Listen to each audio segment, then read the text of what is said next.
Bien, Shabbat Shalom y bienvenidos a un nuevo estudio de nuestra comunidad Bnei Adon Olam. En esta oportunidad vamos a hablar sobre la Parashat Ekev. Primeramente un resumen sobre esta porción. En principio Moshe detalla las recompensas generales por seguir la Torá y anima a la nación a tener plena confianza en que el Eterno nos va a proteger. Moshe les advierte, eso sí, los peligros de la excesiva confianza y les ordena cumplir también el mandamiento de ser agradecido después de comer. O sea, ahora van a entrar en un lugar, van a hallarse cómodos, cuidado con esa comodidad, esa confianza, porque los puede hacer caer, llevar por un camino que no corresponde. Así que se instituye, ¿cierto?, el mandamiento de comer después de, o sea, bendecir después de comer, perdón, era al revés. Más adelante, ¿cierto?, Moshe advierte o continúa advirtiendo, ¿cierto?, al pueblo sobre los peligros de la prosperidad y la idolatría. Les exhorta a permanecer humildes ante las victorias que el Eterno les iba a dar, que estaba asegurada, pero aún así ellos no iban a merecer todo el mérito, sino que se lo tenían que dar a Él. Muchas veces, ¿cierto? Aquí está el peligro que nuestra ley o nuestra Torah es moral, es ética. Muchas veces el rico puede decir, bueno, yo soy rico porque hago esto o aquello, le rezo a este santito, es que mi familia siempre ha hecho esto acá. Ok, pero en realidad lo que ordena ahí, ¿cierto? La Torá es que, ojo, cuidado. O sea, la idolatría o el adorar múltiples dioses de acuerdo a los caprichos de tu corazón no es lo que te da la prosperidad.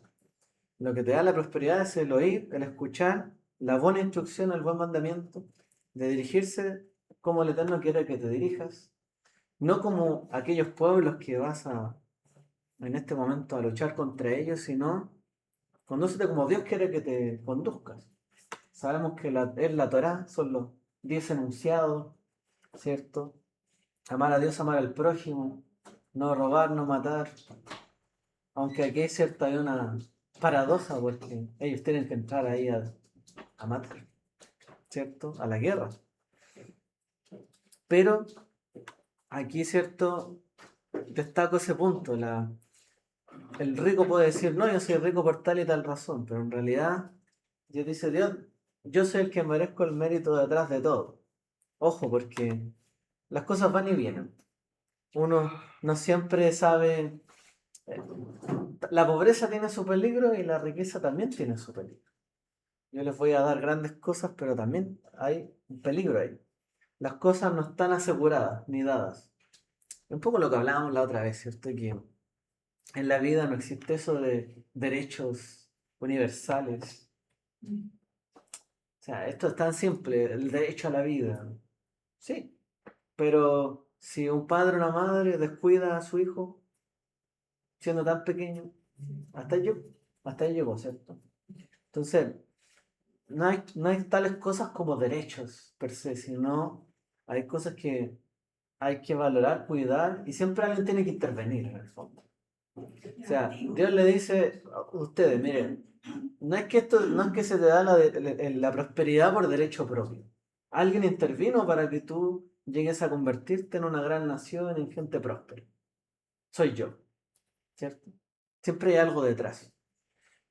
Como les decía, la misma vida. La vida no podría llegar y surgir si alguien no la cuida. Simplemente no surge. Entonces alguien interviene detrás de cada cosa y Dios le dice al pueblo, Dios merece ese éxito detrás de todo, por ser nuestro creador y el que hizo todas las cosas, y además que los condujo, ¿cierto?, por el desierto. Para ilustrar este punto, Moshe, ¿cierto?, repasa el incidente del Getael, el pecado del becerro de oro, y explica por qué Dios, siendo un Dios de justicia, les iba a conceder aún así, ¿cierto?, a estos hijos de Israel la victoria contra los habitantes de Canaán, más que nada por el problema de ellos, no porque ellos lo merecieran, sino porque esas naciones iban a ser castigadas por sus propias, claro, es un juicio, o sea, tuvo que ser un instrumento de mi juicio contra ellos. Y gracias a ello, o por medio de ello, tú vas a tener esta heredad. Pero no es como, es como tu recompensa, sí, pero a la vez yo estoy haciendo esto no porque te quiero recompensar. O sea, ellos tomaron su decisión y van a sufrir un juicio. Tú también podrías caer en esto. O sea, nadie está exento en el fondo. Porque ellos fueron castigados por sus malas acciones. Si ustedes quieren seguir sus malas acciones, la situación va a repetirse. Entonces les dice, ¿qué pasó en el desierto? Miren el pecado del becerro. Todos ellos que creyeron merecer llegar a la tierra prometida, ninguno llegó, muchos perecieron, se alejaron de mis caminos, etc. Entonces las acciones de los hijos de Israel en esos 40 años, como la del becerro de oro, deberían ser como resultado del castigo o la destrucción de esta nación. Pero hubo otros factores que mantuvieron al pueblo vivo y firme, digamos, a través de toda esta travesía. Fueron tres cosas, como les cita ahí. La promesa que el Eterno hizo a Abraham, a Isaac y Jacob, que les prometía a ellos. Lo otro, el Hilul Hashem, o la profanación del nombre de Dios que hicieron estas naciones en la tierra de Canaán, que es parte, ¿cierto?, de por qué ellos van a ser castigados. Y en tercer lugar, porque Moshe imploró el perdón del Eterno e intercedió por ellos una y otra vez. Ahí hay tres grandes razones por qué llegaron hasta ahí, ¿sí? Sí, lo que pasa es que cuando nosotros leemos Éxodo, Shemot, vemos esta parte y muchos dicen en los Midrash, no, lo que pasa es que en este caso Aarón lo hizo para que los demás vieran de cuáles eran los que estaban cayéndose, como que tratan de detener a Aarón en buena, Ya. a favor, o sea, como que hizo algo para que se dieran cuenta que eran los que están pecando y ellos lo exterminaran. Ah, Pero acá pero ahí, porque aquí no menciona de el que mérito de Aarón Aarón. que fue Claro. grave lo que hizo Aarón Sí. y que Moche tuvo que interceder por él para que no lo destruyeran. Claro. Porque ahora te dice, no, yo tuve que interceder por Moche por Aarón, porque si no lo iban a. Que algo que no se menciona y se toma la acción de Aarón como diferente y no se toma como realmente Claro, fue que acá lo especifican. es que esto es muy común. Cuando se analiza una situación en particular, muchas veces se deja de lado el contexto y se analiza esa situación particular. Y eso se hace mucho con los comentarios. Por eso efectivamente queda fuera de foco si lo leemos de repente a la luz de otras antecedentes, porque como tú dices, claro, Aarón actuó de mala forma. O sea, obviamente actuó de mala forma.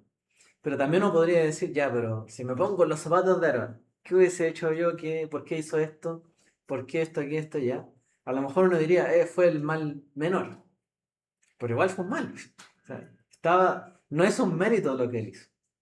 No por la acción de Aarón llegaron a entrar a la tierra prometida. No, no fue eso. Él tendría que haber tomado otro camino y otra decisión. O sea, Moshe apenas vio la situación, inmediatamente rompió con todo. Aarón no fue capaz, porque era un hombre de tanta paz, entre comillas, que irrumpir así de una forma tan dura, parece que no era su forma de actuar. Pero era lo que había que hacer en ese momento. Bueno, efectivamente hay un punto. Más adelante Moshe termina este relato, ¿cierto? Para hablar sobre la segunda entrega de las Lojot, Abanim, ¿cierto? Las tablas de piedra. Moshe hace una pregunta más adelante. ¿Qué quiere Dios de ti? ¿Qué quiere Dios? Unas preguntas retóricas que aparecen ahí. Si no seguir sus caminos. Entonces, hace ahí ciertas preguntas para que el pueblo y cada uno de ellos también analice. O sea, a la luz de todos estos acontecimientos. Bueno, ¿qué quiere Dios de ti?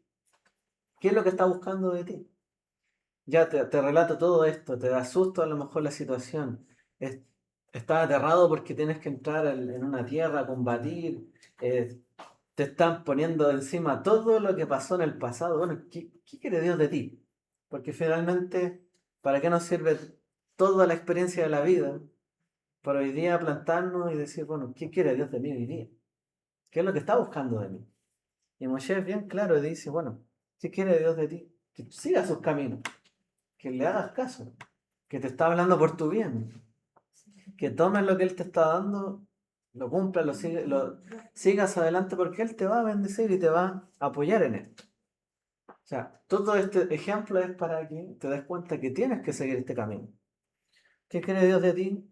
Como un padre le dice a una madre a su hijo, ¿qué busco yo de ti? Que tomes la mejor decisión para tu vida, que tomes mi consejo, que decidas lo que decidas, realmente valora lo que se te ha dado. No ignores, ¿cierto?, el consejo de tus padres. Y hacia el final Moshe le habla, ¿cierto?, a Israel, que ellos tenían, ¿cierto?, que cumplir estrictamente la Torá y que iba a haber una exigencia para ellos también, ¿cierto? No iba a ser algo tan simple, se les iba a exigir también estando allí.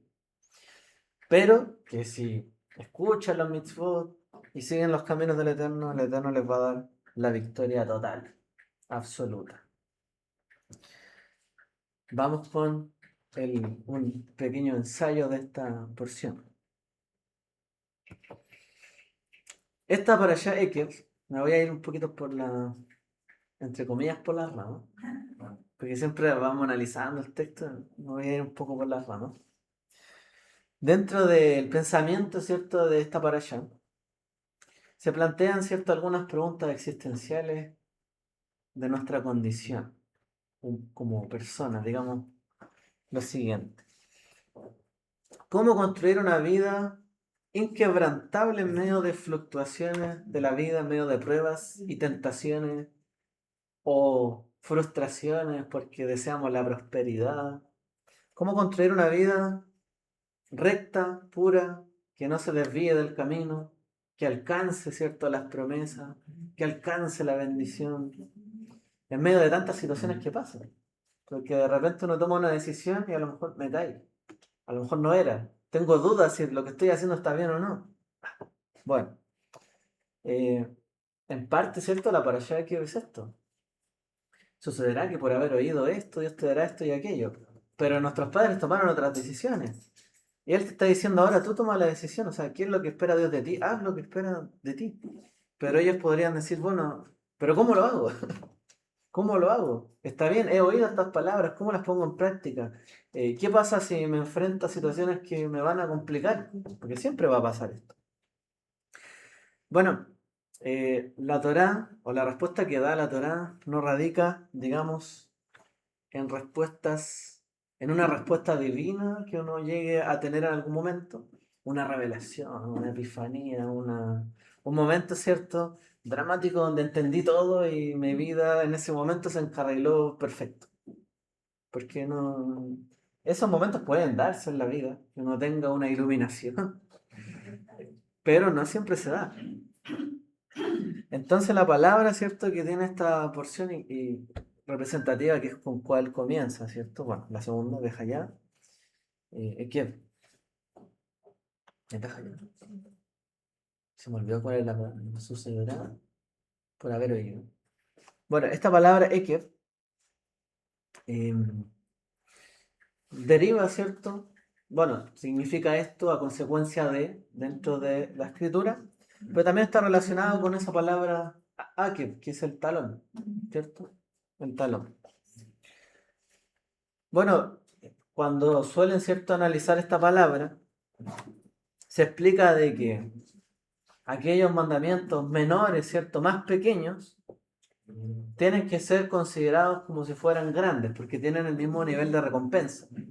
Eso se suele decir, ¿cierto?, en la exégesis rabínica. Ahora, también lo podemos tomar así. Aquellos hábitos cotidianos, pequeños, menores, con las que una persona común tiene que lidiar y tiene que realizar. Bueno, si no los realiza o los pisotea o los considera insignificantes, muchas veces no consigue nada en la vida. Son esas pequeñas, grandes cosas que nos llevan a triunfar, como decía el comercial. Un comercial, ¿cierto? Pero son esas pequeñas cosas, pequeñas disciplinas, lo que nos lleva al éxito, lo que nos lleva a que realmente obtengamos, ¿cierto?, el final que esperamos. Si no hay paciencia, si no hay perseverancia, si despreciamos, no sé, el despertarnos todos los días a tal hora a hacer tal cosa. Si un día no avanzo, el otro tampoco, y espero al 10.º día avanzar 20 horas en algo, al otro día no sirvo para nada. Y al final es la pequeña perseverancia, la paciencia, como decía un proverbio, creo que era chino o japonés, no me acuerdo, que a la larga siempre la perseverancia le gana al talento. Puede haber una persona extraordinaria, muy talentosa, como típico de barrio, si no, si él jugaba excelente a la pelota, así, al fútbol, pero era extraordinario, pero nunca entrenó, nunca se disciplinó, nunca fue a un club, nunca intentó. Pero la persona que a lo mejor no mostraba ese talento, que se perfeccionó, entrenó, fue a un club a otro, buscó oportunidades, llegó a ser un futbolista. Es tan simple como eso, ¿cierto? De hecho, es como la paradoja hoy día, entre comillas, porque tenemos el caso de Messi, que es talento puro, y Cristiano Ronaldo, que es puro entrenamiento y disciplina. Ahí tenemos como dos casos. Pero finalmente ninguno llegaría a donde llega si no es disciplinado, ¿cierto? Para llegar lejos hay que perseverar. Yo les dije que iba a ir por la rama un poco. Bueno, desde nuestra perspectiva también, y gracias, ¿cierto?, a los comentarios de los sabios de Israel, nosotros entendemos que esto es así. Y que esta para allá, más que decirnos que lo más relevante es la emoción, que nuestro perfeccionamiento en el camino de Dios requiere un clic así extraordinario, un momento especial para cambiar nuestro rumbo y entenderlo todo. Entendemos que la santidad no es como un momento específico, a su vez, si lo aplicamos a la santidad. Tampoco la santidad es que en un momento, en una hora de mi semana o de mi año, tengo una experiencia con Dios y el resto del año nada. Tampoco sirve.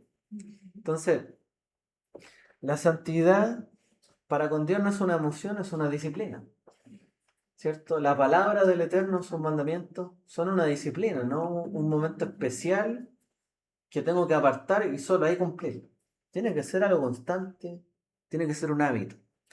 La formación de los hábitos, o lo que en hebreo se le llama las midot, estos rasgos del carácter, la humildad, el amor, la paciencia. Todo esto es un proceso donde tenemos que ser fieles, y en el contexto de la Torá, fieles al pacto, ¿cierto? Ser leales a Dios en los pequeños momentos de la vida, en los pequeños hábitos que moldean, ¿cierto?, nuestra estructura de vida y también le dan el destino hacia dónde vamos a llegar. Analicemos esto. Las personas o el ser humano tienden a sobrevalorar efectivamente las grandes decisiones y por otro lado a subestimar el impacto acumulativo de las decisiones cotidianas, ¿cierto? Hay un libro que se llama Hábitos Atómicos, ¿cierto? O hay muchos libros que hablan sobre este tema. Pero esto es lo que nos pasa, tendemos a sobrevalorar las grandes decisiones. Como que hay gente que toma grandes decisiones, que esa persona está a cargo de una alta responsabilidad y toma una decisión sobre la otra, y es todo. A veces la gente ni siquiera tiene gran expertise para tomar grandes decisiones, simplemente está ahí y tiene que tomar la decisión.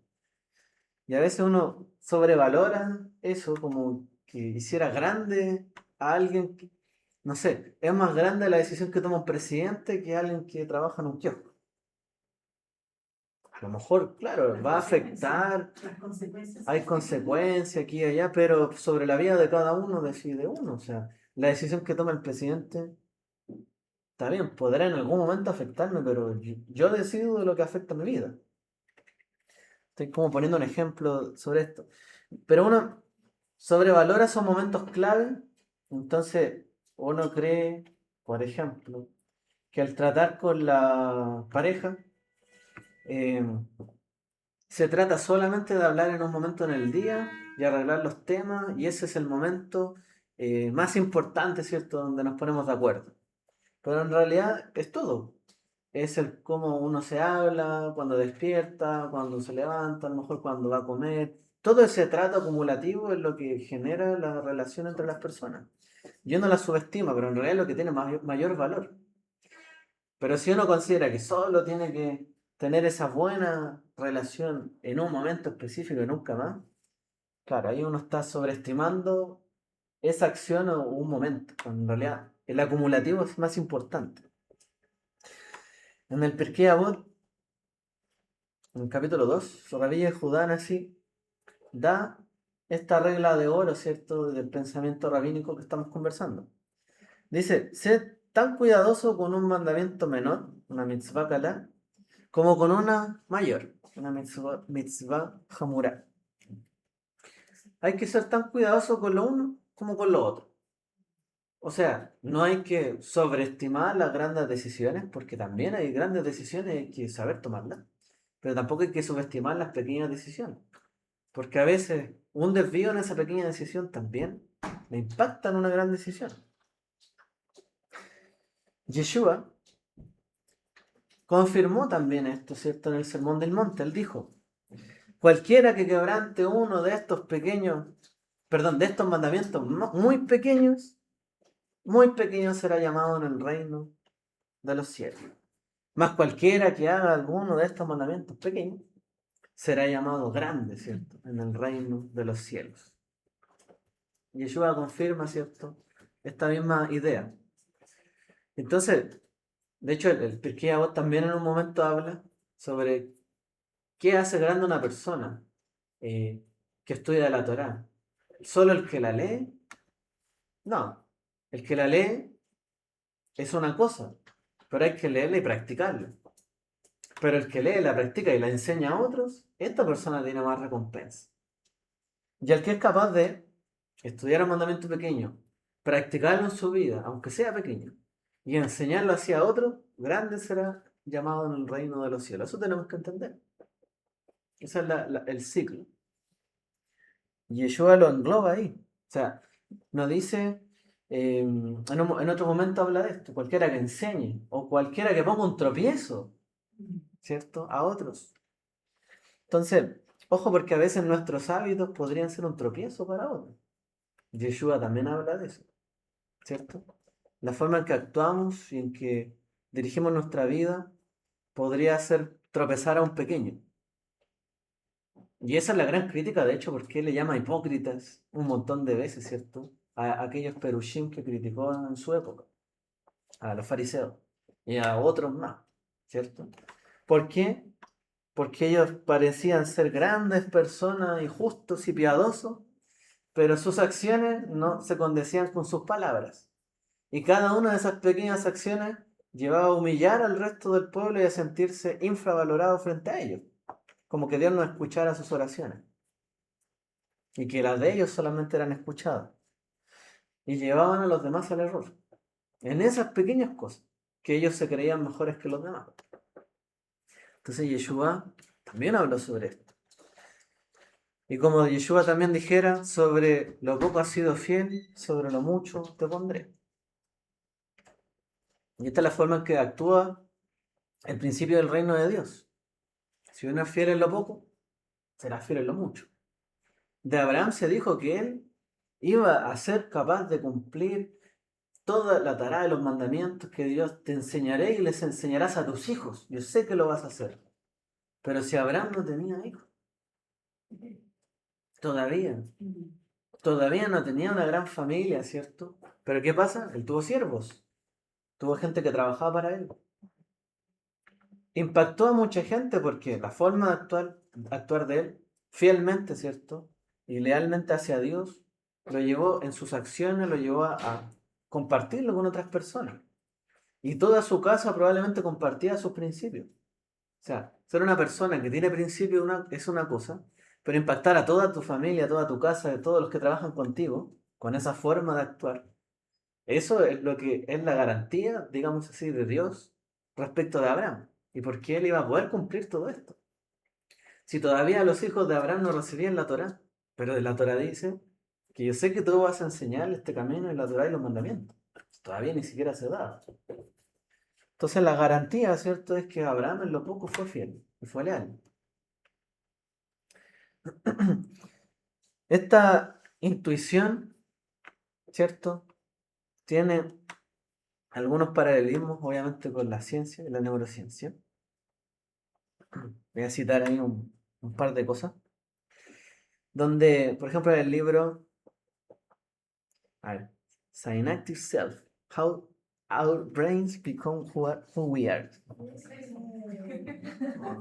Autosinapsis, cómo nuestro cerebro viene a llegar a ser lo que somos, o cómo nos convierte a ser lo que somos. De Joseph Ledoux.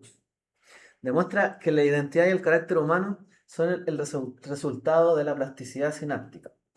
Esto tiene que ver con las acciones, los hábitos, ¿cierto? Hacer la sinapsis, conectar las cosas. Finalmente entendemos que todo se va conectando en la vida, mis acciones, mis hábitos, y en algún momento ese acumulado que se da en la vida, que es porque trabajamos muchas cosas, logramos algo, en el cerebro pasa lo mismo. Cuando uno empieza a conectar la memoria, los hábitos, las cosas, todo se va construyendo para armar esa realidad también. O sea, el cerebro crea esa realidad de bendición, de paz, de prosperidad, si uno en las pequeñas acciones diarias va conduciéndolo hacia ese lugar. Entonces cada pensamiento, repetición o decisión microscópica fortalece una vía neuronal específica mediante este proceso de potenciación a largo plazo. Cito otro tema que tiene que ver con la psicología. Dice, toda nuestra vida, en la medida en que tiene una forma definida, dice, William James, no es más que un conjunto de hábitos. Toda nuestra vida es un conjunto de hábitos. Debemos hacer de nuestro sistema, neurosistema, nuestros aliados en lugar de nuestros enemigos. Para ello, debemos hacer automáticas y habituales, en tan pronto como sea posible, tantas acciones útiles como podamos. O sea, dice, tenemos que hacer que nuestro cerebro, nuestros hábitos, ¿cierto? Se potencien y sean útiles para nosotros, no que sean inútiles y nuestros enemigos. Yo puedo ver el pecado como hoy una acción terrible, diabólica, demoníaca, pero me estoy perjudicando yo, ¿cierto? Si yo hago algo que está mal, yo me perjudico. Y si lo hago todo el tiempo, yo me perjudico todo el tiempo. Y si yo no hago algo que sé que me hace bien, yo me estoy perjudicando y no me hago el bien. Pero si yo trabajo sobre eso en mi vida, y hago ese hábito, y hago de la Torah un hábito, y hago de la lectura un hábito, y hago del enseñar, ¿cierto? O compartir la palabra que tengo un hábito, y hablar de ello, como dice Beaguita vos, Yomán Balaila, meditarás en ella día y noche. Y si hago todo esto un hábito, bueno, mis hábitos van a hablar por mí y van a ser tan útiles para mí que van a llevarme a llegar a la meta que me propongo en la vida. La combinación perfecta. La combinación perfecta. Entonces tenemos que lograr hacer tantas acciones útiles como podamos. En todo ámbito de cosas, en el trabajo, en la casa, en mi familia. ¿Qué hago a lo mejor al despertarme? O sea, si ando todo el día con hambre porque no me levanté a preparar la comida bien, o no dejé un tiempo apartado para aquello, bueno. Y después voy a estar cansado, agotado porque no comí, no me alimenté bien. O si voy todos los días a andar cansado porque dormí poco, bueno, cambia tus hábitos, duerme más, ordénate porque haces cosas en la noche, justo antes de dormir que podrías haberlas hecho antes. ¿Por qué entretenernos antes de dormir cuando es el momento de descansar? Entonces, tenemos que lograr hacer acciones útiles y esto es lo que cuesta, esto es lo difícil. Y esto obviamente le cuesta también sobre todo a los hijos de Israel que no tenían estos hábitos. Sus hábitos eran impuestos por otros, que eran los que los esclavizaban. Entonces también los hijos de Israel debían, en este contexto, formar sus propios hábitos. Y esta nueva generación era una generación, digamos, como una esponja, ¿cierto? Personas que podían llegar a hacer esto. Eran niños espirituales. Eran niños espirituales. Así que podían llegar hasta ahí. Entonces aquello que la neurociencia llama como automatización de circuitos de los ganglios basales, la Torá lo dice en Ekev, que en el fondo el hábito piadoso, la oración matutina, el refrenar nuestra lengua, no hablar lo malo, el ser honesto hasta el más pequeño peso, todo eso reconfigura nuestro cerebro, permite que la santidad, digamos, o ese esfuerzo en la santidad, en caminar con Dios, ¿cierto? haga convertir toda nuestra naturaleza en ese individuo que el Eterno espera. Así que cada micro decisión diaria es como ese talón. Es que cada decisión tiene una consecuencia. Cada acción va a tener una consecuencia. Si lo logramos hacer una y otra vez, se va a potenciar ese conjunto de cosas y en algún momento se conectan. Esto forma que haya hábitos buenos y que sean automáticos. O sea, ni siquiera tenemos que pensar en hacer lo bueno, porque ya hacemos lo bueno. De hecho, hay personas que usted no necesita decirle, oye, hay que hacer esto, porque ya lo hacen. Porque tienen el hábito de hacer las cosas buenas y hacer el bien. Y a lo mejor nadie les dijo que eso era bueno, pero ya hacen lo correcto. Y esto transforma nuestro carácter. Porque eso de que el carácter no se puede cambiar, que yo nací así, que nadie me va a cambiar y que me tienen que aceptar como soy. Ah, bueno, no sé. No todos estaban dispuestos a aceptar a otra persona como es y sin siquiera ceder en algo. Porque hay gente que cree que uno tiene que aceptar todo lo que venga de esa persona. Pero eso no es así. Eh, Uno convive, pero de ahí a soportar todo el tiempo, tener que soportar malos caracteres, no. O sea, todos tenemos nuestro carácter y todo esto choca, ¿cierto? En algún momento en la vida. Si un hijo cree que toda la vida va a poder ser rebelde, no. Olvídate, jamás vas a poder estar toda la vida en rebeldía. Si en algún momento sigue un mal camino, esa rebeldía te va a llevar a estar, por ejemplo, preso. No vas a poder hacer lo que quieres toda la vida. El mundo no funciona así. Entonces, como dijimos, los hijos de Israel aprendieron en el desierto. Y aquí hay un antecedente interesante, que es cómo el Eterno les dio el maná a los hijos de Israel y cómo tenían que postergar cierta gratificación. Vamos a ver aquí como un ejemplo. En esta parashá, ¿cierto? Moshe les dicta cuál es el propósito o cuál fue el propósito de los hijos de Israel en el desierto. Dice, y te afligió, en Devarim 8, te hizo tener hambre y te sustentó con maná. Te afligió, te hizo tener hambre y te dio el maná. Para hacerte saber que no solo de pan vivirá el hombre, más de todo lo que sale de la boca de Adonai vivirá el hombre. Pero dice literal, te afligió, te hizo pasar hambre. O sea, no es que tú pasaste hambre y yo no me di cuenta y te di de comer. No, te afligió y te hizo pasar hambre. Y luego te sustentó con maná. Entonces, ante esto, ¿cierto? Rambam o Maimónides, en la obra de la Guía de los Perplejos, que la recomiendo si es que quieren entender por qué. A ver, él da una explicación de por qué Dios aparece como una figura antropomórfica o humana y cómo debiésemos entender eso a la luz del monoteísmo. O sea, por qué Dios tiene una espalda, por qué un brazo y qué significa todo eso. Y todas las acciones, por qué Dios se enojó, por qué se enoja, por qué tiene acciones humanas. Él le da como una explicación en este libro, La Guía de los Perplejos, que es muy filosófico. Es un libro no tan sencillo de leer. Pero él se lo explicó a un amigo porque el amigo era el que tenía esas dudas. Ya. Él explica aquí que este castigo en particular no fue un castigo estéril, sino que fue un lugar de entrenamiento. O sea, los entrenó, los estaba educando. No es que los castigó no dándoles de comer o afligiéndolos, porque los quería hacer sufrir. No. Él quería también que se autorregularan. Porque muchas veces en la vida somos privados de cosas porque a veces estamos en exceso necesitando de ello. Y a veces hay que bajar en la dosis.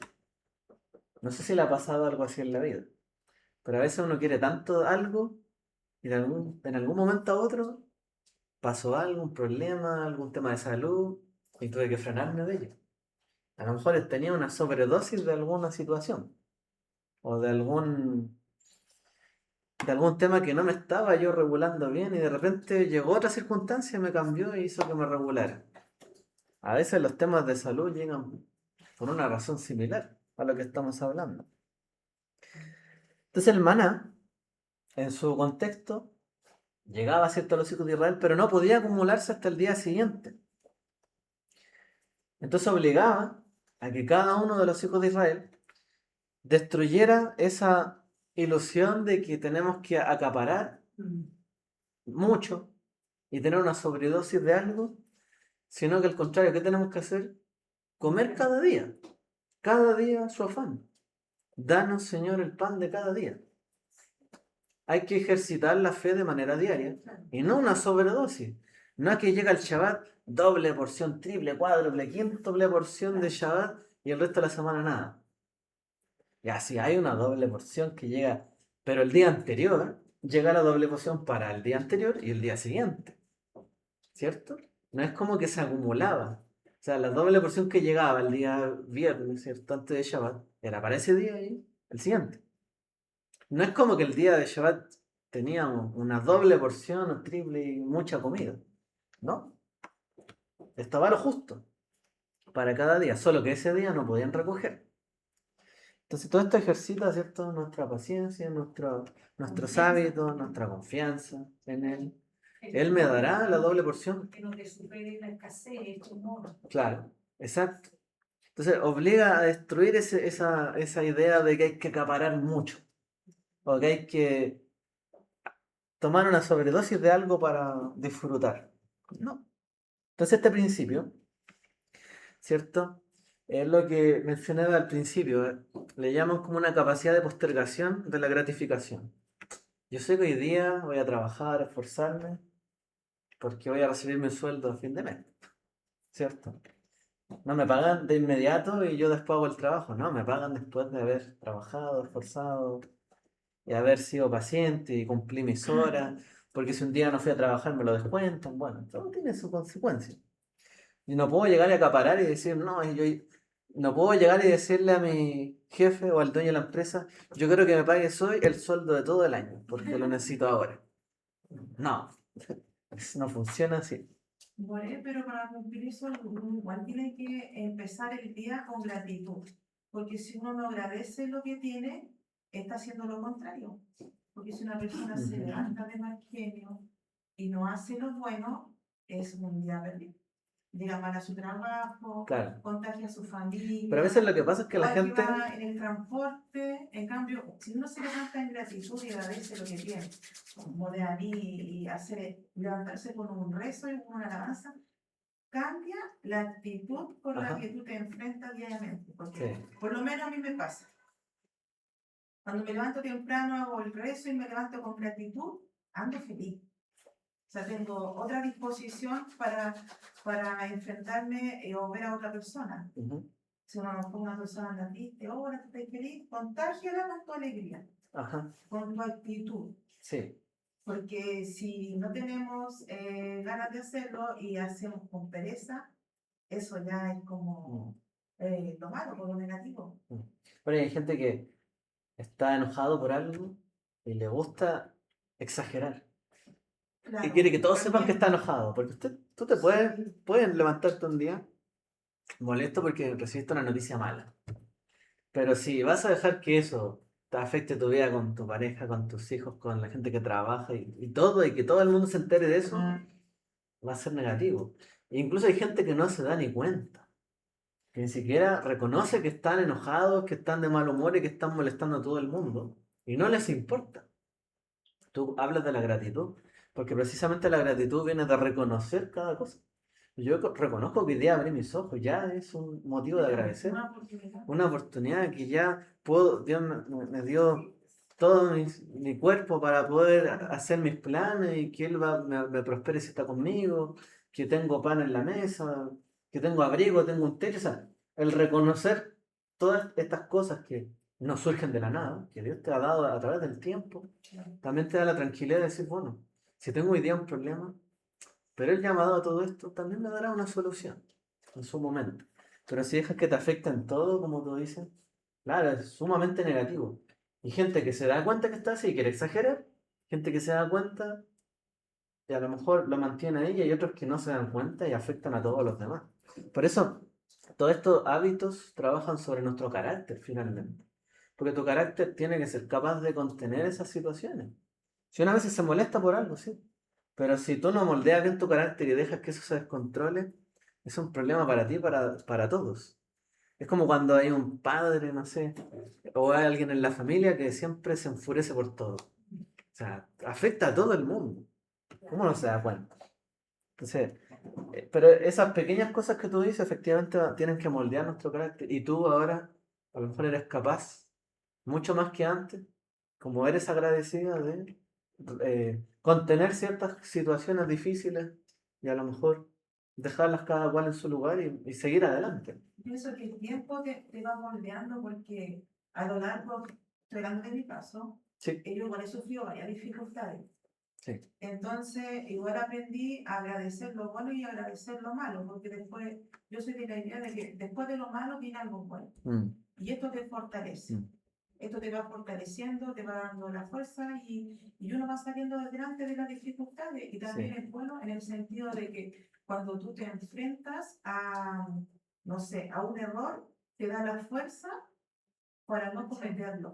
Mm, Porque al final eso es lo que Dios quiere, que seamos fieles con Él y que seamos fuertes y que mm, cumplamos lo que Él nos pide. sí. Entonces, en relación a lo que tú dices y el ejemplo de la parashá y de la Torá, un ejemplo que se hizo en una universidad, pero ¿qué hizo? Se le dio a unos niños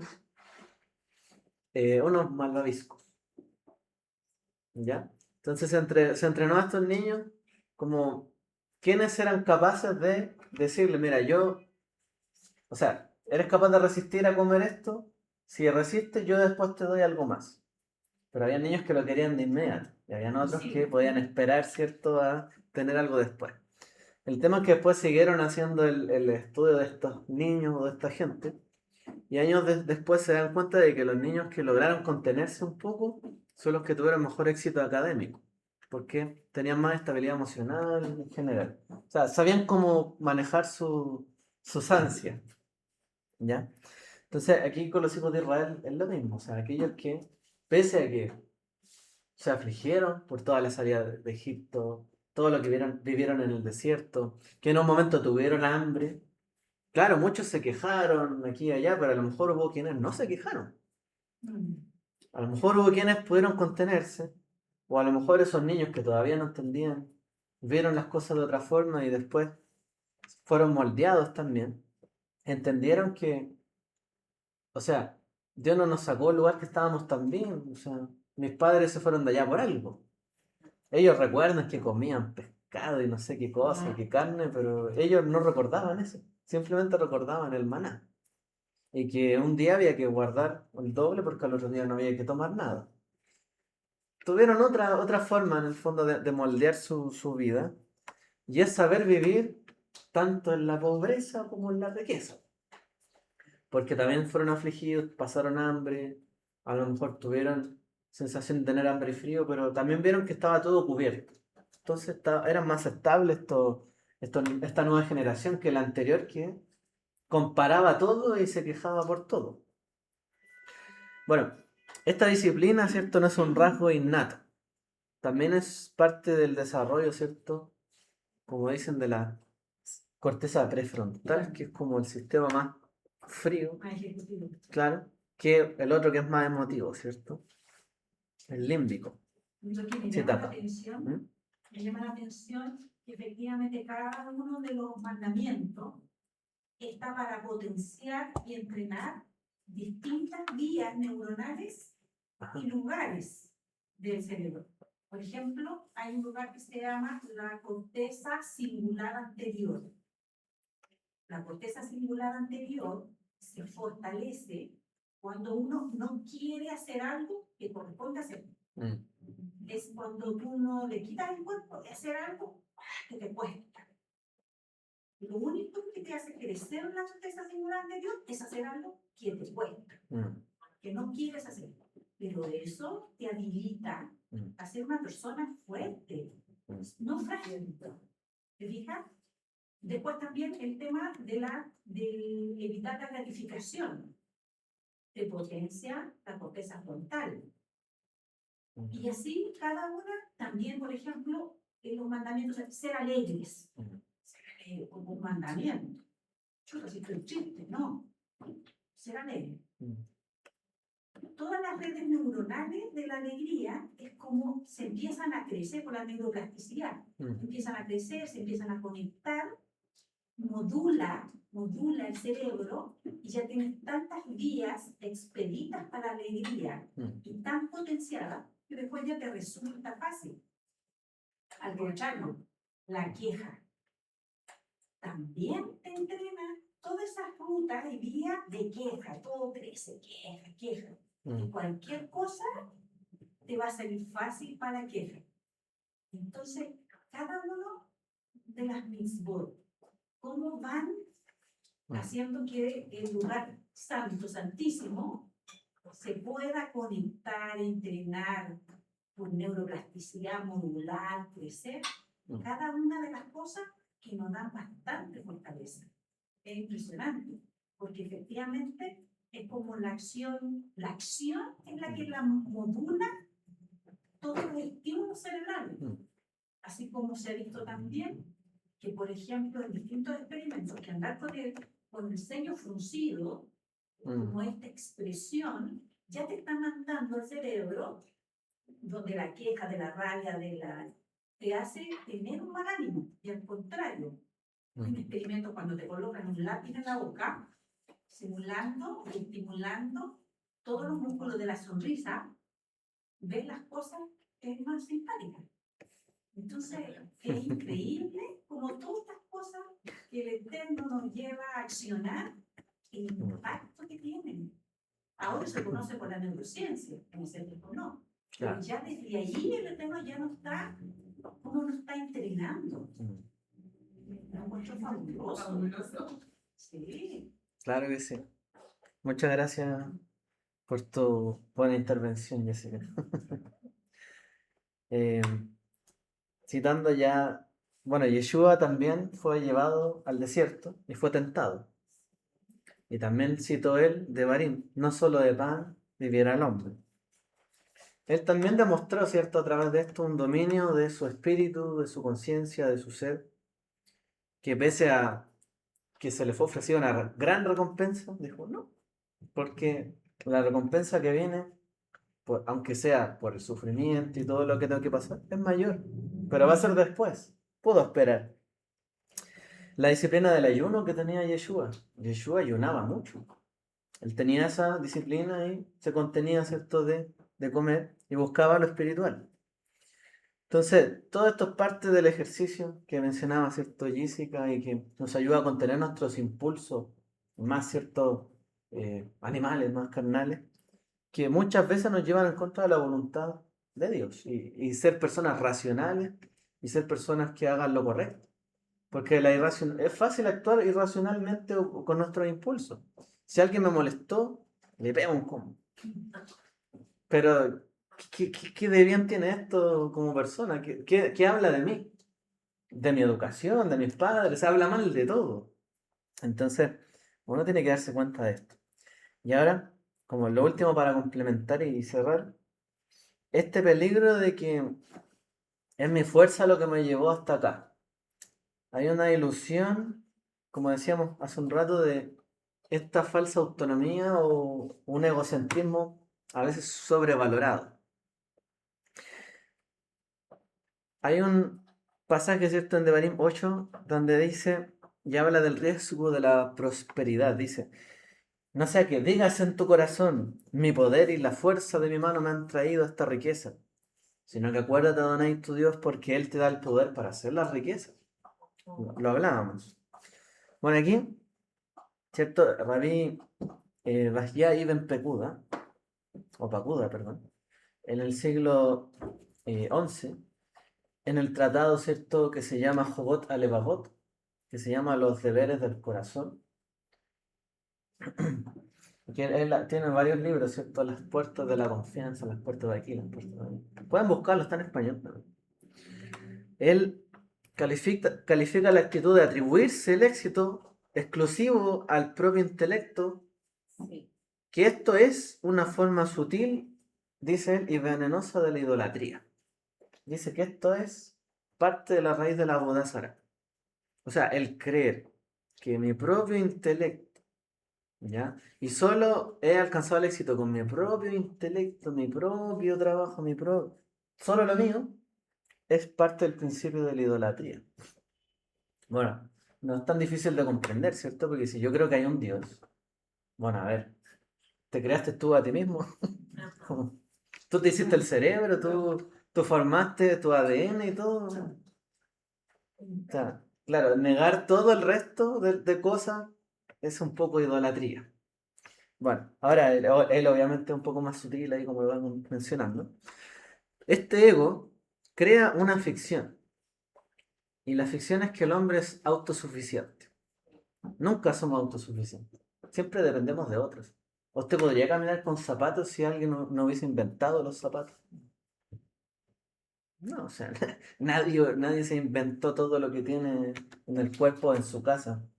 Usted no inventó ni la casa, ni el techo, ni las ventanas, ni la puerta, ni el piso, ni los cordones, nada. O sea, no somos autosuficientes. Entre todos, ¿cierto? Somos suficientes cuando trabajamos por una comunidad, una comunión, y nos bendecimos y nos servimos unos a otros. Entonces, ¿qué pasa? Que el ego crea una ficción en nuestro cerebro de que somos autosuficientes, pero esto olvida de que la salud mental, el aliento de vida, el día a día, o cada sinapsis cerebral, bueno, todo esto genera cierto, una buena idea, a ver, de que todo esto, a ver, no nos hacen darnos cuenta de que toda esta bendición, como decíamos, de la sinapsis, la buena salud mental, etcétera, es un préstamo divino. O sea, Dios nos prestó la vida, nos prestó este planeta, no es nuestro. Esta tierra no es nuestra. Mi vida es un préstamo fugaz, porque el día de mañana ya no está. Mis padres, mis hijos, lo que sea, es un préstamo. Todo es un préstamo. Y todo lo que tengo en mi vida y en mi ser es un préstamo divino. Entonces, creer que todo esto es mío y yo lo gané por mi propio esfuerzo, no, o sea, hay una gran bendición detrás de esto. Por eso es que reconocemos que hay alguien arriba en los cielos, en lo superior, que nos ha dado todo esto. Entonces, desde hay un libro que se llama La tiranía del mérito. Y ahí se analiza cómo la cultura moderna sufre una soberbia meritocrática. La soberbia meritocrática. O sea, hoy día la sociedad cree que todo es mérito propio. Sí. Y que el que tiene más mérito merece más. Pero es que no es tan Hasta hay así. una frase, ¿no? Ujú. Muy popular que dice, esta es la vida que me merezco. Y no Eso, es así. la vida que me merezco. Me lo merezco. No. Claro, pero eso desconoce. Y eso es lo que pasa, que la gente llega a desconocer Es como que hasta inventar- dónde ha llegado es porque también alguien te Se ayudó. requiere inventar el ego. Sí, pues estamos se demasiado requiere lejos. conciencia Hay hasta canciones. de esa dependencia. Ujú. de- Así es. Entonces, pero esto es una cultura moderna. Por eso es que, entre comillas, el capitalismo tiene cierta crisis, porque obviamente capitalismo se basa en valores muy apegados, digamos, a la fe. Sí, se apega, pero no es que la gente se apegue a esos valores. no. Porque si la gente se apegara bien a los valores que corresponden, no tendríamos problemas en ayudarnos, servir unos a otros. El que hace el bien al otro le va bien y puede que gane mejor, porque si hace mayor bien al otro le va mejor. Pero la vida no funciona así en todo contexto. Hay gente que sí hace daño, que sí roba, que sí se aprovecha. Entonces toman el sistema para aprovecharse los demás. Y después dicen, no, esto es lo que yo merezco. Es que yo merecía tener esto y no el otro.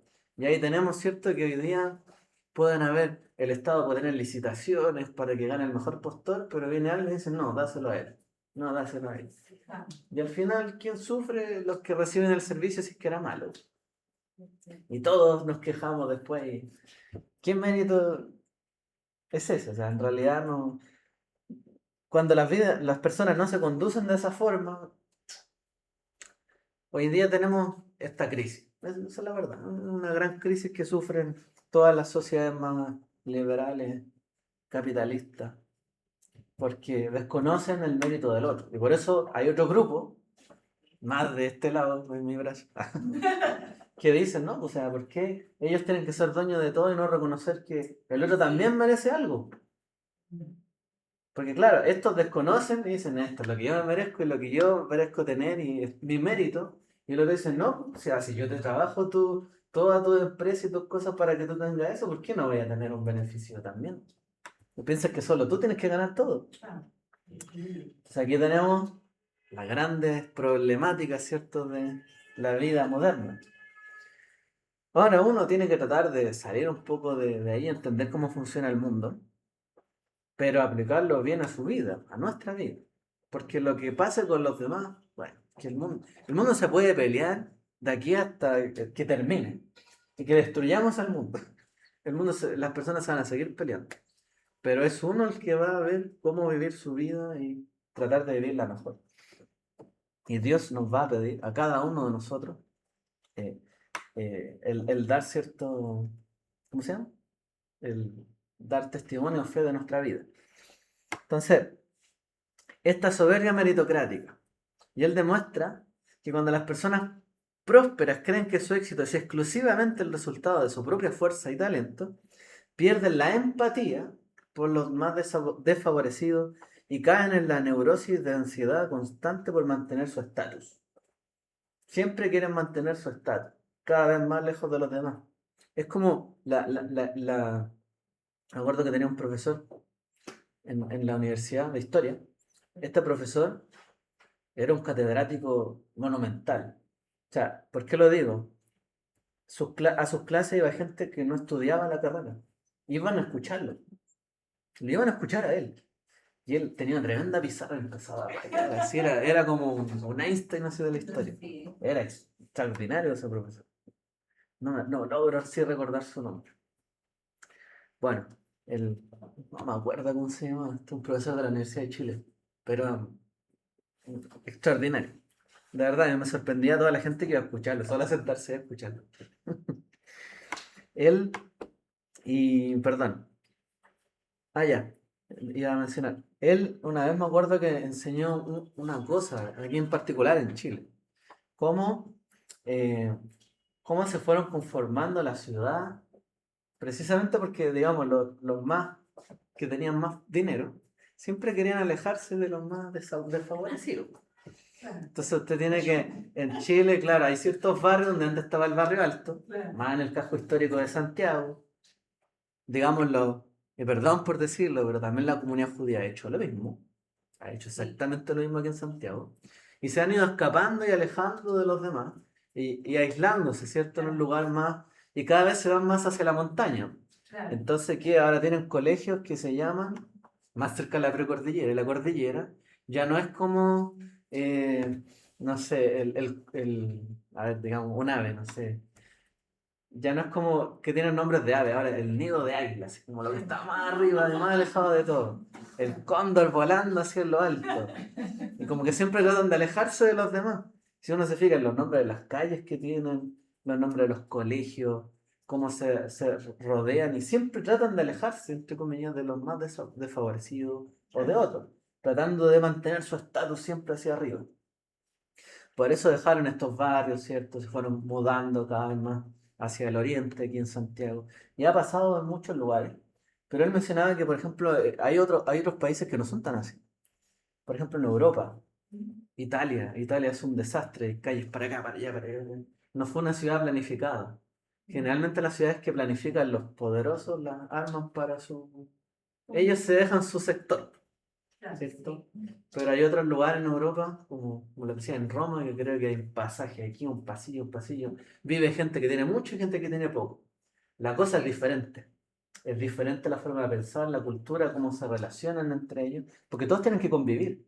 Pero cuando pasa esto que se quieren alejar y mantener su estatus del resto, viene la crítica. Porque la gente termina diciendo, oye, este sistema ¿en qué ayuda a la gente? en el que tuvimos un estallido social, que si bien yo creo que fue gestado, ¿cierto? Sí. Todo eso, ese ataque al metro, la gente tenía esta molestia porque ha estado históricamente. Entonces, no hay que negar las cosas, pero aquí también se ha construido, ¿cierto? En Santiago en particular, una vida de que el que quiere tener más estatus se aleja del resto, haciéndose que ellos son los meritorios, cuando en realidad todos sabemos que en esa época muchos se regalaban las empresas del Estado, se las dieron a sus familiares y por eso hoy día tienen mucho. ¿Qué mérito tiene eso? Que alguien le haya regalado la empresa. ¿Qué mérito tiene eso? Ya, la supiste trabajar después, por ejemplo, entre otras cosas. ¿Te fijas? Pero esto es parte de la sociedad y esta soberbia meritocrática. Y que claro, con el pasar del tiempo la gente cree que esto es así. Pero el que conoce la historia, como que, no, no es así. No hay que negar el pasado. Ahora, ojo con tratar de reescribirlo. Porque también eso es un problema.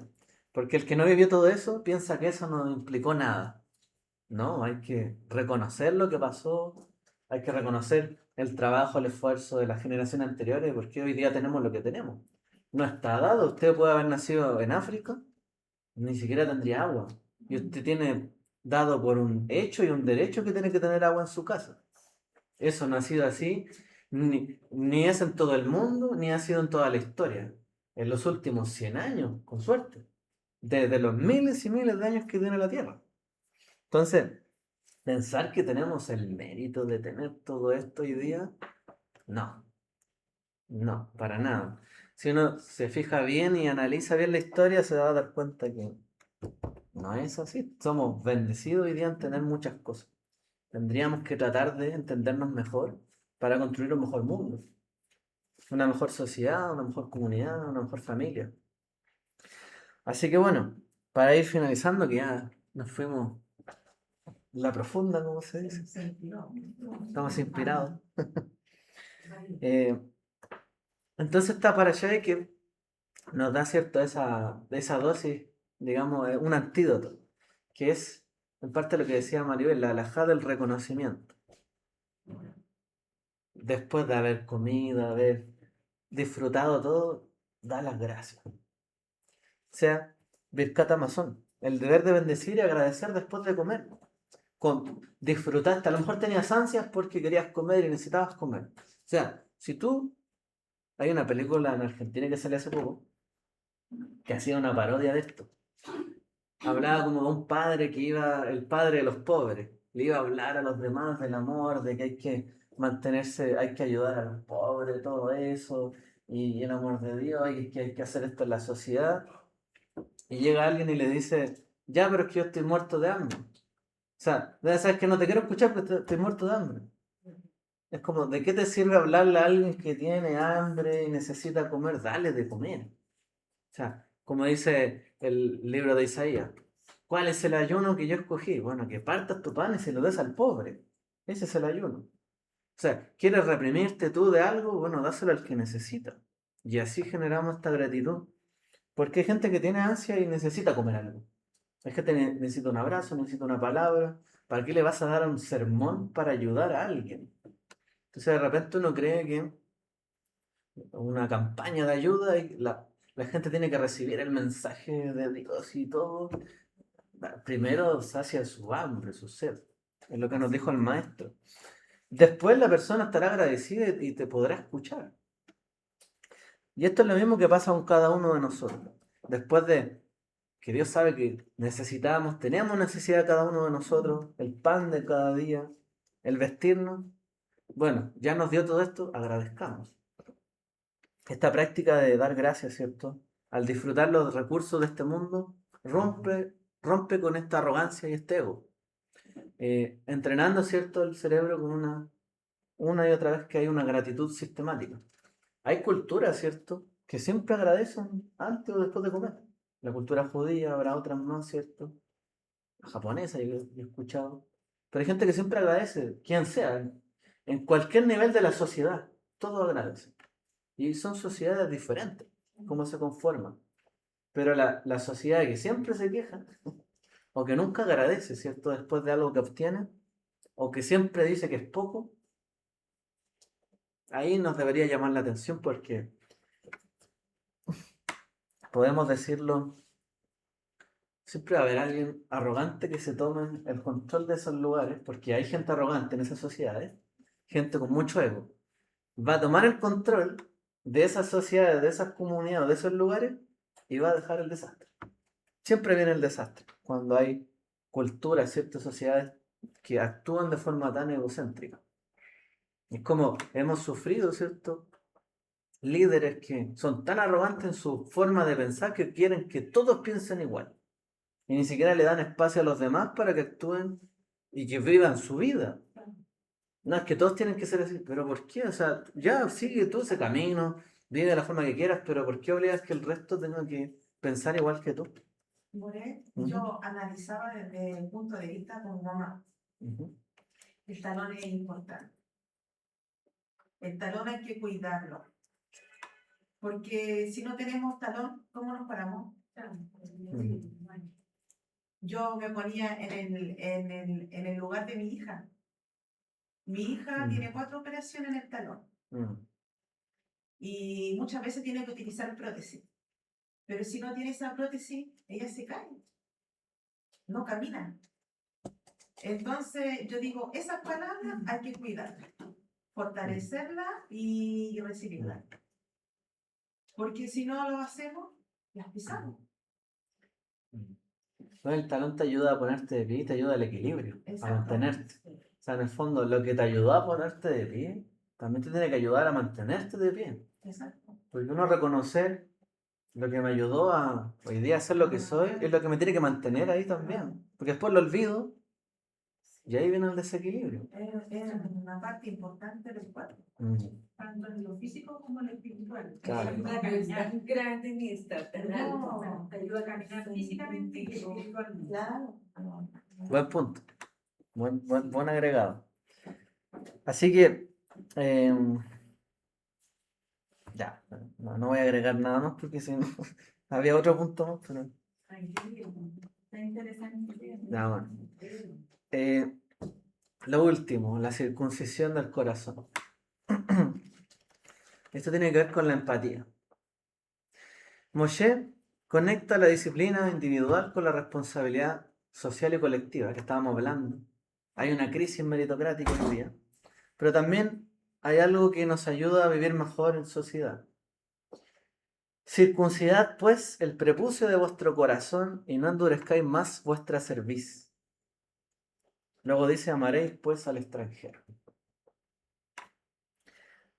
Ramban, con N, Nachmanides, explica que el prepucio del corazón representa una capa de insensibilidad, terquedad, opacidad que impide que la emoción espiritual y el dolor del prójimo penetren en la conciencia. O sea, él dice, toma este ejemplo literal, cierto, físico, que hay una capa de insensibilidad, hay una terquedad, hay una opacidad que está inherentemente en el corazón de cada quien. Y esto impide que uno sienta empatía por el otro. ¿Ok? Porque uno naturalmente, un niño, a ver, no sé, pues no va a entender, esto es mío, esto es de él. ¿Le gustó eso? Lo va a tomar. Se lo quitan, es mío. A lo mejor ni siquiera es de él, era del otro. Pero lo vi primero. Pero resulta que hay una insensibilidad inherente, digamos, en las personas. No. Y esto es parte de la ley moral, reconocer la propiedad muchas veces. ¿Qué es de cada quien? Lo mío es mío, lo tuyo es tuyo. ¿Cierto? Pero hay gente que cree que lo tuyo es mío. Y hay gente que no sabe cuidar lo suyo y lo mío es tuyo. Lo tuyo es tuyo y lo mío es tuyo es la forma más perfecta que hablan los rabinos. Me dice de acá. Parte de lo que tengo también es tuyo. Lo tuyo es tuyo y no te voy a robar, no te quito nada. Pero si algo tengo para darte, te lo voy a dar. Hay 4 tipos de... Ahí, no lo voy a mencionar tan en detalle porque está el que dice lo mío es mío, lo tuyo es tuyo, lo mío es tuyo, lo tuyo es mío. Hay uno que es malvado, otro que es justo, otro que es egoísta y el otro es directamente no, perverso. El que dice, lo mío, lo tuyo es mío y lo mío es mío, ese es perverso.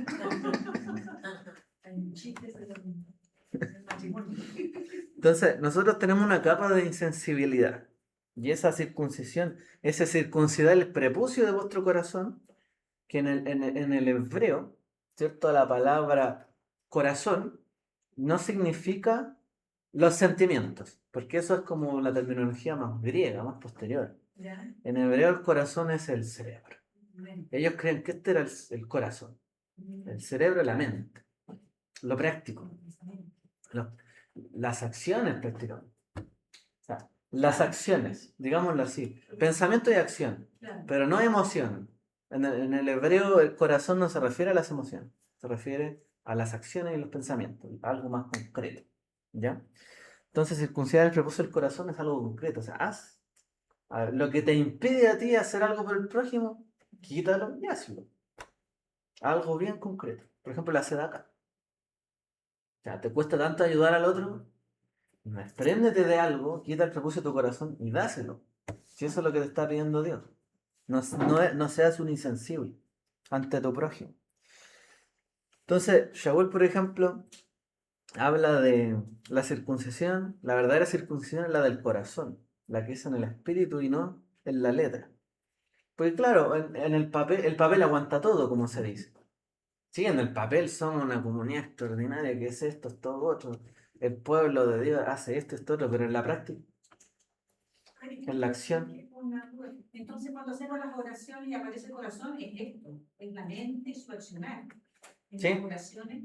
Es que en el hebreo antiguo es eso, no es otra cosa. Ya.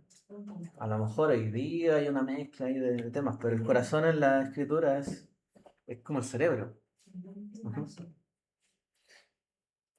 Y súper concreto, la acción.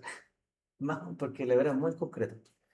Entonces, esta remoción de una capa insensible, por ejemplo, lo hablan en el tema de las neuronas espejo y la neurobiología de la empatía. Es decir, un corazón endurecido o no circuncidado es la descripción, voy a leer lo que no entiendo todo esto, pero bueno, de la corteza insular y el cíngulo anterior, hipertrofiados por el egoísmo, incapaces de resonar con el sufrimiento ajeno. O sea, hay una práctica, ¿cierto?, de la empatía que se ve disminuida o restringida porque no se practica, en el fondo. Estas neuronas espejos como que una actúa así y la otra también actúa así, una cosa así. En el fondo hay lo que yo quiero para mí también lo quiero para el otro. Lo que yo no quiero para mí no lo quiero para el otro. ¿Ya? Pero hay gente que no actúa de esta forma y quiere poseer solo para sí mismo y que el otro no tenga nada. Entonces, cuando después, a continuación, la Torá ordena amar al extranjero, a la viuda y al huérfano, exige una disciplina espiritual que no tiene nada que ver, ¿cierto?, en un narcisismo. No. Es- piensa en el otro. Tú también fuiste extranjero. Piensa en el otro. No puedes quedarte ahí en ti mismo.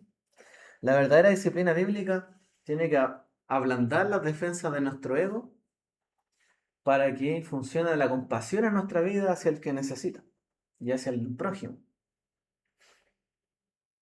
Así que Yeshua, ¿cierto?, también acogió este principio y lo habló muchas veces, que también había que ayudar al extranjero, a la viuda. O sea, todo eso era necesario, ¿por qué dejaron de hacer esto? Es lo más importante. Es el corazón de una nación. Como quien diría, el otro día escuchaba esta frase. O sea, ¿quieres saber cómo es una sociedad? Mira cómo trata a sus viudas, a sus jubilados y a sus pobres. Es como que cuando a una persona le nace hacer este acto de gratitud, no está con el corazón como con ego. Ujú. Colocarte en el lugar del otro significa que no estás ni mucho ni menos. Ujú. Estás como con un corazón dispuesto, podría ser la palabra, porque si no hace esa acción, si tuviera con un corazón con ego, Ujú. pasaría de algo. Es Pero insensible, si como que... la persona está dispuesta y tiene ese corazón y no tiene ese ego, tan alto, va a decir, él lo necesita, se lo doy. ¿Sí? O puedes interpretarlo como lo dice la Torá. Y sucederá que si no hacen esto, yo haré como los cielos de hierro. Y su tierra va a ser como bronce. O sea, tú esperas que algo fructifique, que algo nazca en frutos, que del cielo caiga la lluvia, la abundancia. No, voy a cerrar todo. O sea, si tú cierras también tu accionar, tu vida a apoyar a otro, a ayudarlo, yo voy a hacer lo mismo. Voy a cerrar los cielos, no va a caer lluvia y voy a hacer tu tierra inútil y no te va a dar fruto. Y después de hacer este acto, después que la persona lo hace, siente esa gratitud, ese gozo de hacerlo. Sí, sí. Obviamente es mejor algo que llena, dar que recibir. es algo que llena porque estás entregando. Sí. Y saberte tan bendecido con que te ha hecho el Eterno, ¿cierto? Y que eres capaz de dar a otro, también es una alegría profunda. Lo que, no sé, yo estudiando cositas así históricas, caí en cuenta en esta parasha de que también ese mandamiento de cuidar el ego también nos protege a uno de un pecado más grave, que es el Hilul Hashem.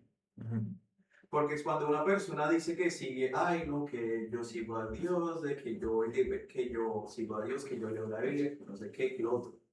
Pero si si su corazón lleva a las acciones negativas a una persona que dice seguir a Dios, ¿qué hace pensar a las demás personas de Dios?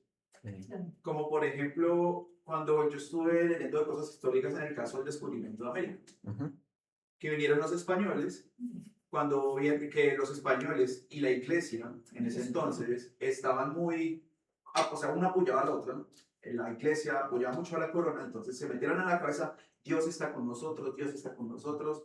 Cuando encontraron a los indios en América, están diciendo, Dios los está enviando, y la iglesia apoyó ese pensamiento, Dios los está enviando para ajusticiar, para traerle juicio a los indios.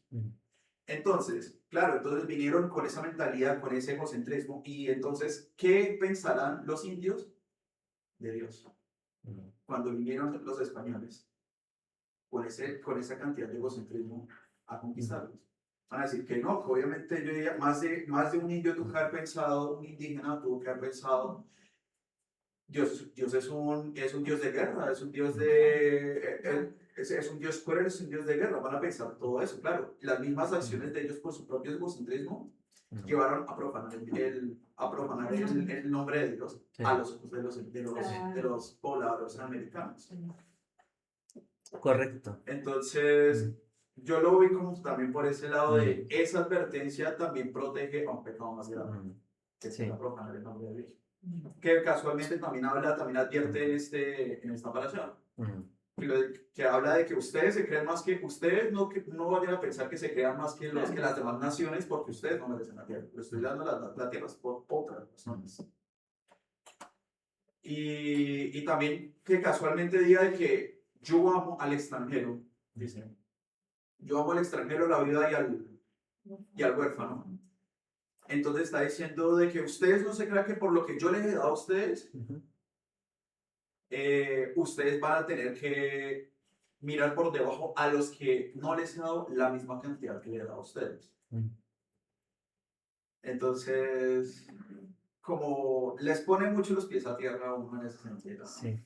Sí, de hecho hay un pasaje que también dice, y si el pobre, ¿cierto?, no tiene que comer y se queja contra ti, yo voy a poner mi rostro contra ti. Y ahí también yo lo conecto muy bien con las acciones del Mashiach, que en el caso cuando sacó a los vendedores del templo.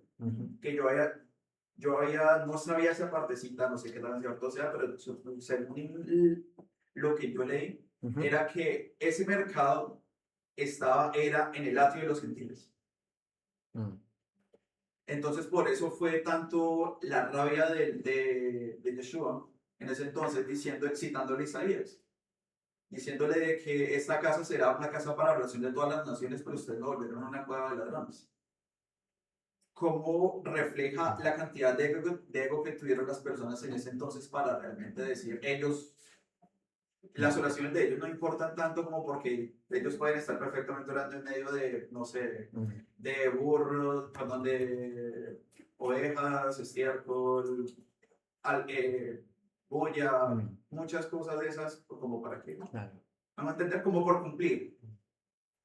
Ignoraron a los Ajá, del exacto. espacio. Ese mismo ego los llevó a eso, lo cual, eso fue lo que exhortó el Mashiach. No, incluso los sacerdotes tenían su propia moneda en la que Claro. cobraban. Claro. Era un Su negocio. propia Y moneda. ahora, y eso mismo llevó, entonces esos mismos griegos, romanos, esos mismos gentiles, ¿cómo se llevarán la visión de Dios al ver que las autoridades Mm, los trataban así? mm. Eso llevaba a profanar a Sí. ojos de él. Mira, de ahí que uno tiene que pensar que hay cosas que no se pueden hacer en el nombre de Dios. O sea, tú no puedes imponer tus propósitos, tus planes, tus objetivos, o como muchas veces ha pasado, digámoslo, en muchas denominaciones, que gente ha llevado su propia idea como que es la voluntad de Dios mismo. Incluso llevando a gente hasta el suicidio, llevando a tanta gente al error porque cree que esa idea es la que tiene que imponerse ante todo. Y llevan, como tú bien dices, a que la gente termine decepcionada, termine confrontación, o sea, confrontada, no confrontada, sino en confrontación constante contra esa idea.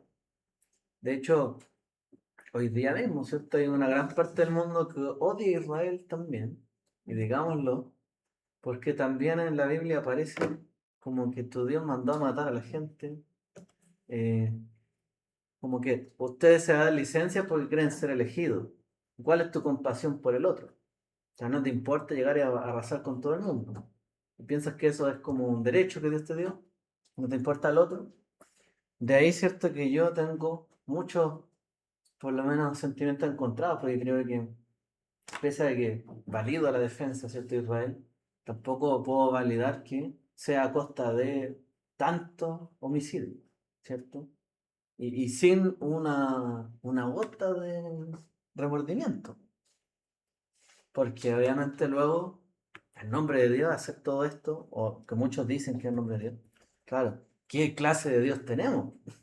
¿Qué quiere que el mundo muera? Que solo los que tienen la razón destruyan el resto. O que en realidad compartamos, ¿cierto?, la verdad con los demás. Por eso es que hay que separar mucho lo que es un Estado hoy en día, Estado nacional, que está hecho constituido por muchas personas, frente al tema de la fe, y la gente de la fe y el pueblo que sigue este camino, no es exactamente lo mismo. Y yo ahí, como decía el rabino Jonathan Sachs en su libro, o sea, not in God's name, o sea, no en el nombre de Dios. Hay cosas que no se puede hacer en el nombre de Dios. Uno tiene que tener cuidado porque generas tú que hay un rechazo inmediato en muchas personas. Y efectivamente hay una gran parte del mundo que cree que Israel es el problema por este tipo de cosas, que uno tiene que saber explicarlas de forma madura, bien tratadas, porque si no, se ve como que seguimos siendo, es como lo siguiente, o sea, en el nombre de tu Dios puedes llegar y matar a otros, pero en el nombre del catolicismo ellos no, tú sí, y el Islam que hace lo mismo, a ellos está, en el lado de ellos está malo, pero tú católico hiciste lo mismo y tú judío a lo mejor hiciste lo mismo, validamos eso. Entonces, finalmente tenemos que reconocer que todo lo que ocurrió en la historia, a ver, las cosas terribles no es culpa de Dios, son las acciones humanas. Nosotros estamos tratando de aprender, ¿cierto?, a través de todo este camino de la Torá y la vida, para aprender qué hay que hacer y qué no hay que hacer y hacia dónde nos conducen nuestros caminos. Y que obviamente Dios no quiere que lleguemos a estos extremos y que haya que hacerlo. Nos está tratando de evitar esto. Pero lo que ha ocurrido en el mundo es la acción humana. Así que tampoco hay que tapar el sol con un dedo. O sea, no todo, o sea, si uno ve la historia de Israel, de verdad que hay un montón de cosas. Lo bueno de la Biblia, que a lo mejor uno lo ve como que si fuera todo muy santo. No, si usted la lee en realidad, o sea, hay reyes matando a otros, mandando a matar, matando a los hijos, matando aquí. O sea, si usted lee de verdad la Biblia, se da cuenta de que hay es un tema, no se encubre, es la historia. Ahora, ¿por qué una historia tan compleja y difícil? O sea, lo leemos hasta en los patriarcas, un hermano quería matar al otro. Sí, es como es la Biblia. No nos oculta esto. Pero ahí nosotros tenemos que entender hacia dónde llevan las acciones humanas. Y por qué hay frases tan fuertes que dice ahí como, y Dios se arrepintió, se lamentó de hacer al hombre. Porque finalmente nuestras acciones nos llevan a autodestruirnos todo el tiempo. Y pasó, o sea, las familias se destruían, el reino se destruía, la casa del rey se destruía. Recordemos que hasta David, ¿cierto?, mandó a matar a una persona. Después tuvo que morir su hijo en vez de él, porque sí, el castigo era para él, pero si él era castigado, el reino, quizás que quedaba el reino de Israel, la decisión ahí fue difícil. Mueren, en la Biblia mueren inocentes por justo, un montón de veces. Y uno dice, ¿por qué? La acción humana. No le podemos reprochar a Dios lo que es la acción humana. Y eso es lo que nosotros tenemos que tratar de rectificar. Tenemos todo eso como ejemplo. No para decir y defender la Biblia, o sea, o a Dios. Dios no necesita que alguien lo defienda. Si Dios es Dios, nada lo va a cambiar. Pero a veces sí hay que dar cuenta de las acciones de los que se dicen ser hijos de Dios. Y ahí es donde nosotros tenemos nuestro rol, ¿cierto? Sea judío o no judío, quien sea, tenemos nuestro rol. Decimos ser hijos de Dios, bueno, actuamos conforme a lo que son las obras de Dios, a lo que debe ser el corazón de Dios, y no a otras cosas. Porque el otro también está como ejemplo para que no lo hagamos. ¿Ok? Uno también podría pensar, Dios quería que se destruyeran a todos los pueblos cananeos. Probablemente no, para nada. Pero si hubiesen cambiado la historia y esto hubiesen estado de otra manera, a lo mejor Dios escogió otro pueblo, no sé. A lo mejor ni siquiera, si la humanidad no se hubiese alejado tanto de Dios, ni siquiera hubiese tenido que escoger a una familia para darle el ejemplo al resto, porque todos hubiesen seguido el mismo camino. Si nos vamos como a pensar más y más y cuestionar, realmente nos damos cuenta de, como les digo, o sea, es la acción humana la que está pervertida. No podemos asignarle esto a Dios. En Dios no hay iniquidad, como dice el Salmo. En Dios no está la mala acción, está en nosotros. Está en nosotros reconocerlo y empezar a vivir de una manera diferente. Cuidar este mundo, este planeta, que tanto lo destruimos. Si en el mismo afán del ego de las personas y de querer tener más y más y más, ¿cuánto no hemos destruido de este mundo? ¿Cuántos animales nos hemos extinguido por la avaricia del hombre? Cosas que Dios creó y así lo afirmamos. Y como si nada desaparecieron ya no existen. Una cosa es que algo desaparezca por un meteorito. Otra cosa es que seamos nosotros los que lo destruimos. Entonces, tenemos una gran deuda. La Torá no oculta nada, pero sí nos da claves para que nosotros seamos diferentes y que nos demos cuenta. Yo creo que si todo este texto ha sobrevivido por alguna razón, porque son textos milenarios, son historias muy antiguas, que están como pegadas así por acá, en la Biblia, un conjunto de libros. ¿Por qué sobrevivieron? Bueno, para ver, analizar la historia y darnos cuenta de los desastres que ocurren cuando actuamos de forma indebida y lo que podemos lograr cuando actuamos de buena forma. Y todo eso, llevarlo a nuestra vida diaria, nuestra práctica. Uno nunca sabe, ¿no? Y ahí está como lo último que les menciono. Uno recordar ahí que de repente aparece en la Biblia un niño no ser nacido, no ser dado. De repente nace una persona que lo cambia todo. Pero si esa persona no, o ese niño, no se hubiese criado con la hija del rey del faraón, Moisés, por ejemplo. O si ese niño no hubiese llegado a ser como Abraham, un nómada que se alejara de donde vivía. Como si algo hubiese cambiado, a lo mejor toda la historia era diferente. Pero una persona puede cambiarlo todo. Y ahí uno entiende cómo es eso, o Samuel, o grandes personajes, ¿cierto? Que lo cambiaron todo. Uno mismo puede llegar a cambiarlo todo. Si realmente se comporta de una forma, no de otra. Entonces, no neguemos esa posibilidad, porque está ahí, está ahí.